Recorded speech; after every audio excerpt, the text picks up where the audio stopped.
ஆதித்ய கரிகாலன் சோழ பேரரசை அதிர வைத்த வீரனின் மர்மம். தென்னிந்தியாவின் வரலாற்றில் வீரமும் தியாகமும் கலந்த ஒரு பெயர் சொன்னால் அது ஆதித்ய கரிகாலன் சோழன். அவர் வாழ்ந்த காலம் சுமார் 1000 ஆண்டுகளுக்கு முன். சுந்தர சோழனின் ஆட்சி காலம். சோழ பேரரசு அப்போது தங்க காலத்தில் நுழைந்திருந்தது. வடக்கில் சாளுக்கியர்கள், தெற்கில் பாண்டியர்கள் மூவரும் இடைவிடாத யுத்தத்தில் ஈடுபட்டிருந்தனர்.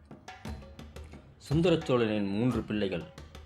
மூத்தவன் ஆதித்ய கரிகாலன், இளையவன் அருள்மொழிவர்மன், பின்னர் ராஜராஜ சோழன். மகள் குந்தவி தேவியார். ஆதித்ய கரிகாலன் சிறுவயதிலேயே வீரத்திலும் அறிவிலும் சிறந்தவர். 10 வயதிலே குதிரை சவாரி, வில்லியல், வாள் பயிற்சி அனைத்தையும் கற்றார்.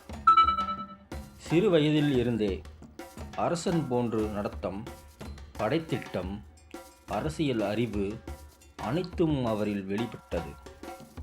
அவரின் வாழ்வில் மிகப்பெரிய திருப்பம் வேலூர் யுத்தம்.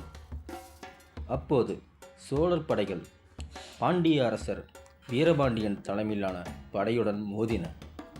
யுத்தம் கடுமையாக நடந்தது. ஆதித்ய கரிகாலன் அப்போது வெறும் 26 வயது.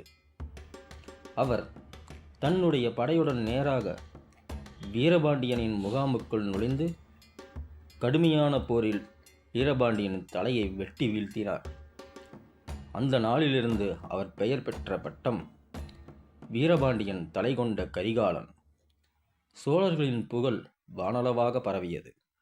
வீரபாண்டியனை வீழ்த்திய பின் ஆதித்ய கரிகாலன் காஞ்சிபுரத்தை தனது தலைநகராக வைத்தார். அங்கு அவர் இளவரசராக ஆட்சி செய்து மக்களின் மனதை வென்றார்.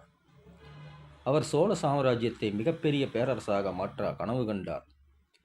சுந்தர சோழனுக்கு பின் சிங்காசனத்தில் அமர வேண்டியவர் அவர்தான். ஆனால் அந்த கனவு ஒருபோதும் நிறைவேறவில்லை. ஒரு இரவு காஞ்சிபுரத்தில் உள்ள மாளிகையில் ஆதித்ய கரிகாலன் வஞ்சகமாக கொலை செய்யப்பட்டார். அந்த செய்தி சோழ நாட்டில் புயலை கிளப்பியது. அவர் வெறும் 29 வயது. அவர் இறக்கும்போது அவரை கொன்றது யார் என்று இன்று வரை யாருக்கும் உறுதியாக தெரியவில்லை. சிலர் கூறுவார்கள் அவரை பாண்டிய ஆதரவாளர்கள் பழிவாங்கி கொன்றனர் என்று. மற்ற சில வரலாற்றாசிரியர்கள் சொல்வார்கள் சோழ அரச குடும்பத்திற்குள்ளே இருந்த சதிகாரர்கள்